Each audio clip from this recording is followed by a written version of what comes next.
Bonjour à tous. Aujourd'hui, vidéo un peu exceptionnelle. C'est pour vous présenter mes sondes de détection gaz. Donc le gaz, c'est un peu spécifique. C'est assez complexe. Il y a plusieurs sortes de gaz. Donc vous connaissez tous le gaz de ville qui est le méthane, les fameux tuyaux jaunes. Ça, c'est le gaz de ville le plus répandu. Après, il y a du butane, butane, propane, vous savez, c'est tout ce qui est bouteille gaz, on va dire. Vous savez, les fameuses bouteilles à emporter, là, que vous allez à Leclerc. Et après, il y a plusieurs autres détections. Bon, des fois, il y a les détections d'oxygène, comme cette sonde-là.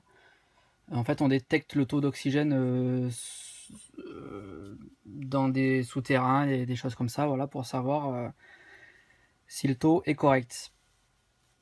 Donc moi, il y a plusieurs sondes, voilà. Donc là, il y a plusieurs marques aussi. Donc la plus répandue, enfin celle que je connais le mieux, moi, c'est la marque Oldham. Après, il y a la marque Draguer. Et après, il y a plusieurs autres marques, hein, Xgar. Je connais pas trop ça. Voilà, mais les plus répandues, c'est Oldham, Draguer, et voilà, les autres, elles suivent.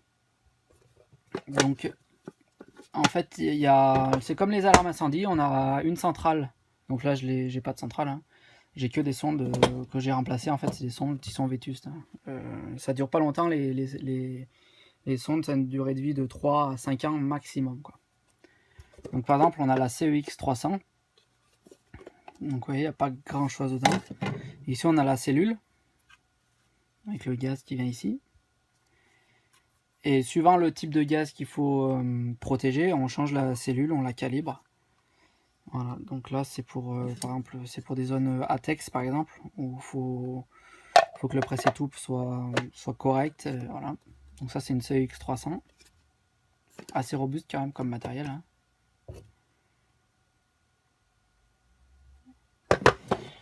Après j'ai la CTX 300 aussi. Donc là par contre elle était calibrée en... Bon c'est la même chose à l'intérieur, hein. Elle était calibrée en oxygène. Donc chez des clients par exemple, j'ai des... Donc dans l'oxygène, dans l'air ambiant, vous savez, tout ce qui est à 20,9%, bon 21% d'oxygène. Donc moi je calibre, je descends l'oxygène à 19% par exemple. 19% ça commence à être un seuil assez critique. Et après je calcule à 10, et après je fais un essai à 17%. C'est le seuil là, c'est vraiment critique quoi. Le seuil, en fait l'oxygène qui diminue, le cerveau il s'en rend pas compte. Et puis on tombe dans les vapes sans l'apercevoir en fait, hein. Voilà. Donc là, bon, c'était une sonde qui était défectueuse, hein. Je l'ai changée et elle fonctionne, enfin la nouvelle fonctionne parfaitement. Donc là, pareil, on a la cellule. Elle n'est pas vraiment pareille que l'autre. Il y a une grille devant. Voilà. Hop. Donc là, on a une OLC 100.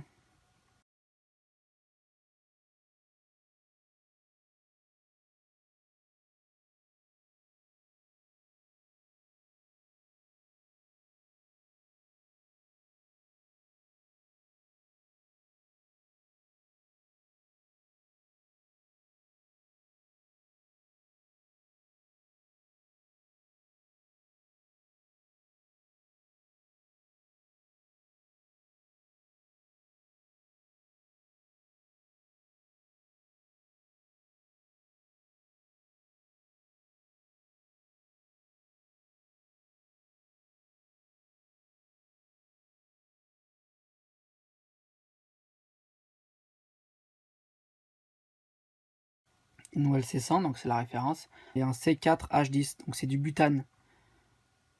Voilà, donc ça c'est une sonde un peu plus robuste. Donc celle-là, pour l'ouvrir, hop, elle se divise comme ceci. Pareil, le presse-étoupe pour zone ATEX. ATEX, c'est les zones qui sont à risque d'explosion.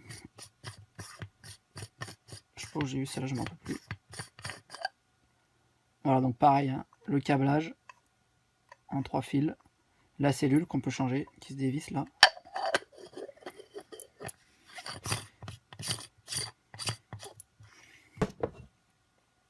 Et ici, pareil, on a une sonde. On dirait une sonde bien particulière.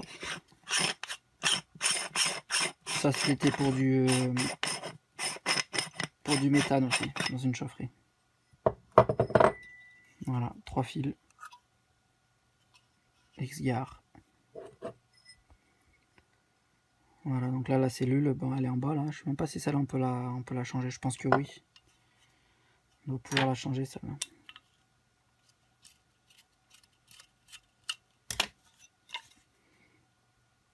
Parce qu'il y a le système électronique et les cellules, elle est en avant, elle est en bas. On doit pouvoir la changer sur celle-là. Voilà, on se coupe. Voilà, bah, j'espère que cette petite vidéo vous aura plu. N'hésitez pas à commenter, à partager. Et puis voilà, allez, à bientôt.